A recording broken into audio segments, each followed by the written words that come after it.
चार प्रकार के लोग कभी धोखा नहीं देते। मित्रों, हम इन चार प्रकार के लोगों पर पूरी तरह से आंख मूंद करके भी विश्वास कर सकते हैं। हमें जीवन में कभी धोखा नहीं मिल सकता। तो ये चार प्रकार के लोग कौन से हैं जिन पर हम आंखें मूंद कर भी विश्वास कर सकते हैं, यानी भरोसा कर सकते हैं। आज का वीडियो बहुत ही महत्वपूर्ण है, इसलिए वीडियो को पूरा देखें और चैनल को सब्सक्राइब अवश्य कर लें। मित्रों, एक बार भगवान शिव और पार्वती भ्रमण कर रहे थे तो माता पार्वती जो थीं भगवान शिव से कहने लगीं, प्रभु, मैं इस पृथ्वी लोक पर जिधर भी देखती हूँ मुझे तो विश्वासघाती लोग नज़र आते हैं। आखिर इंसान किस पर विश्वास करे, किन पर विश्वास नहीं करे, कुछ पता ही नहीं चलता।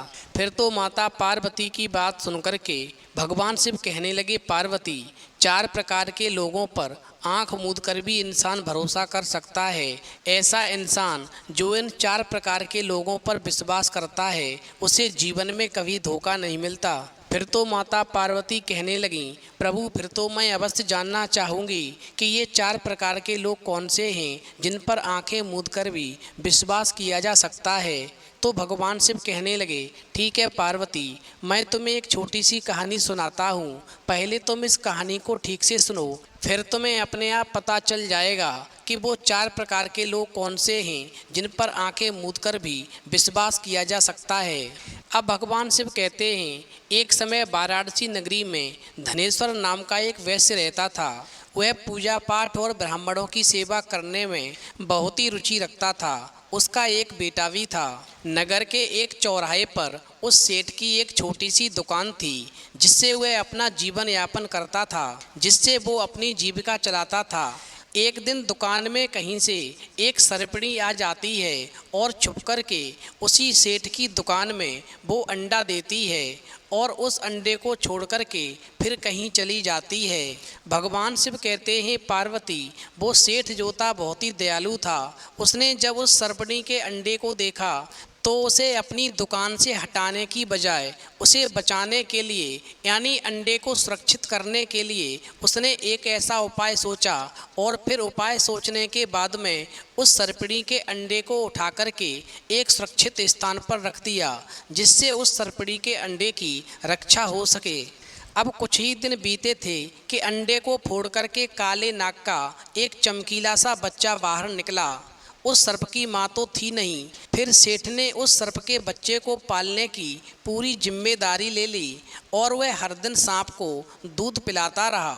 अब समय धीमे धीमे व्यतीत होने लगा और समय के साथ ही फिर जो सर्प का बच्चा था वो भी बड़ा हो गया और फिर वो उस सेठ से बहुत ही ज़्यादा हिल मिल गया।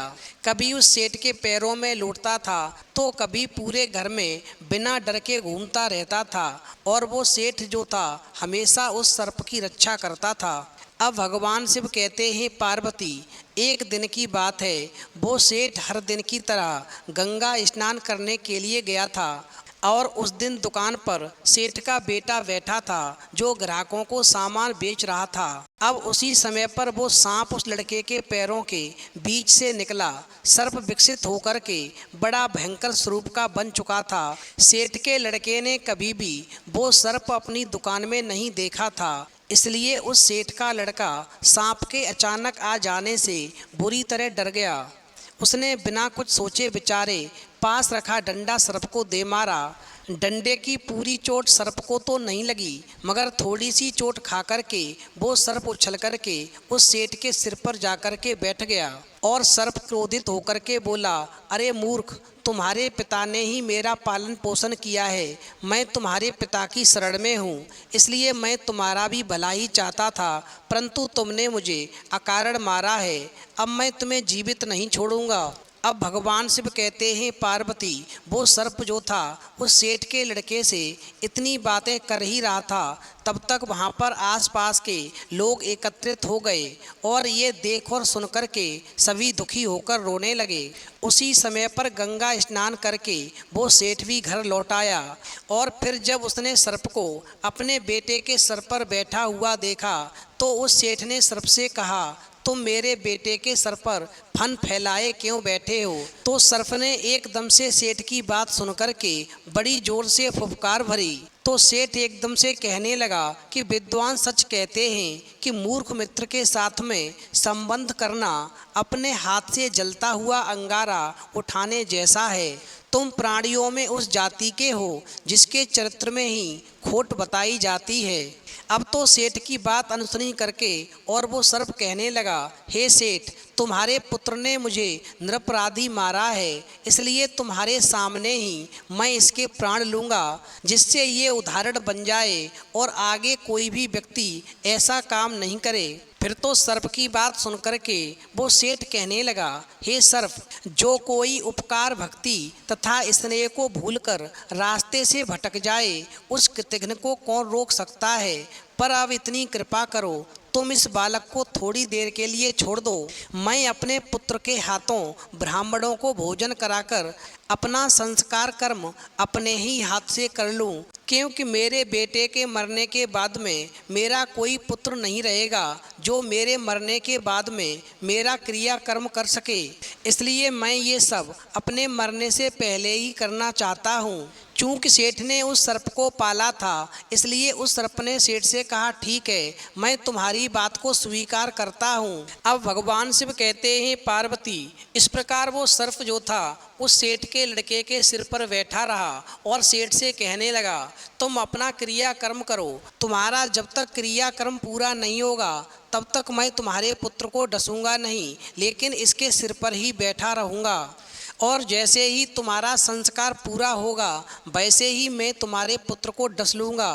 फिर तो सर्प की बात सुनकर के सेठ ने उसी दिन 1000 दिग्गज विद्वान ब्राह्मण तथा सिद्ध सन्यासियों को निमंत्रण दिया, और जब सभी विद्वान ब्राह्मण एवं सभी सिद्ध सन्यासी वहाँ पर एकत्रित हो गए, उसके बाद में सेठ ने सभी को मधुर स्वादिष्ट भोजन कराया।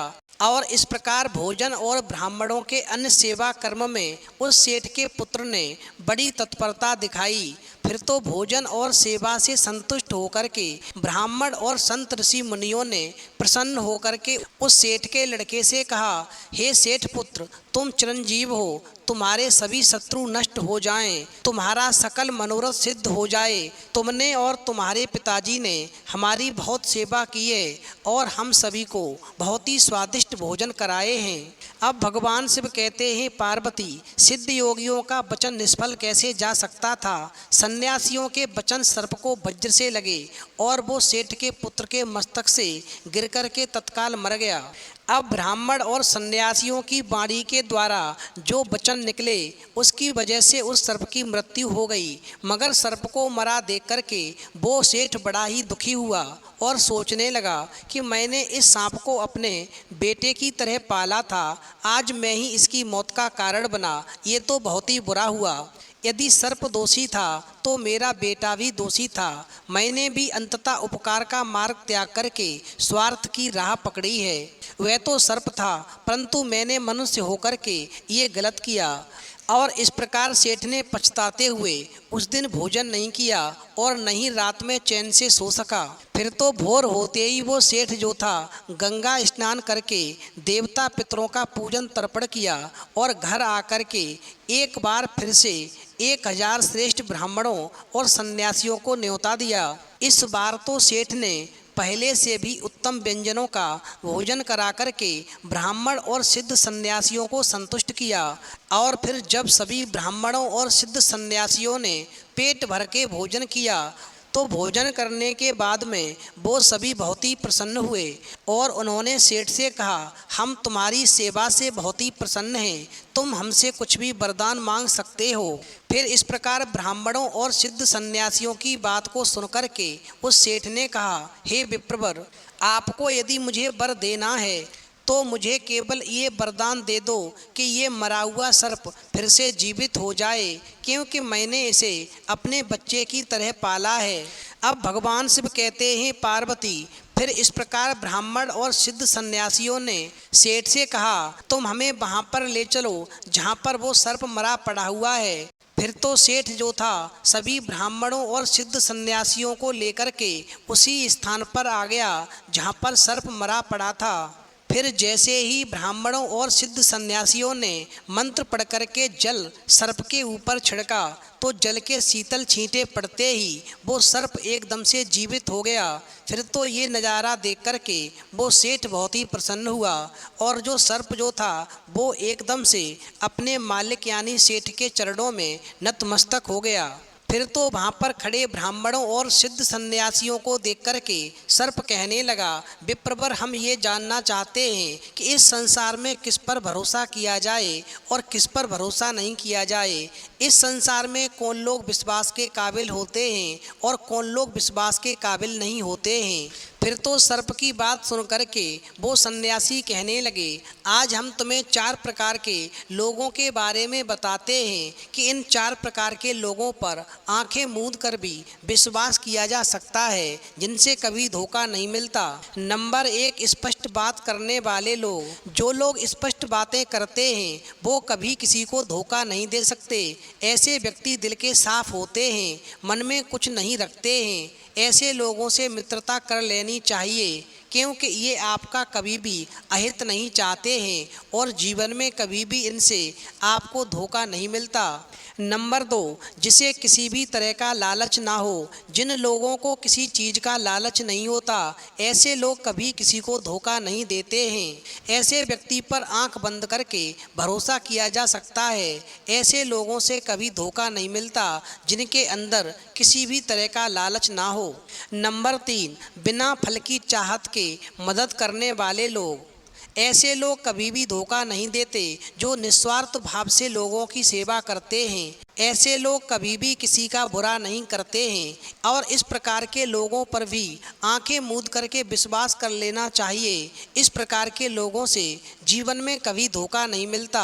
नंबर 4, दूसरों की बातों से कम मतलब रखने वाले लोग। ऐसे व्यक्ति जिन पर दुनिया की चकाचौंध का असर नहीं पड़ता है, ऐसे लोगों पर विश्वास किया जा सकता है, क्योंकि ऐसे लोग साधारण जीवन जीते हैं। उन्हें दूसरों की बातों से ज़्यादा मतलब होता ही नहीं। जो व्यक्ति अपने तक सीमित हो वो कभी दूसरों को धोखा देने की सोच भी नहीं सकता है। अतः ऐसे लोगों पर आंखें मूंद करके विश्वास कर लेना चाहिए जो दूसरों की बातों से कम मतलब रखते हों। अब भगवान शिव कहते हैं, पार्वती, इस प्रकार सर्प को 4 बातें बता करके और वो ब्राह्मण और सिद्ध सन्यासी जो थे वहाँ से चले जाते हैं। फिर तो माता पार्वती कहती हैं, प्रभु, आपने बहुत ही अच्छी कहानी सुनाई। आज की कहानी सुन करके मेरा मन तृप्त हो गया। वास्तव में आज का इंसान यदि इन 4 प्रकार के लोगों पर विश्वास कर लेता है तो उसे जीवन में कभी धोखा नहीं मिलता। वो व्यक्ति जीवन में कभी धोखा नहीं खाता है। तो मित्रों, आज की कहानी से यदि आपको कुछ नया ज्ञान प्राप्त हुआ हो तो आप कमेंट बॉक्स में लिख करके अवश्य बताएं और हमारे चैनल को सब्सक्राइब अवश्य करें।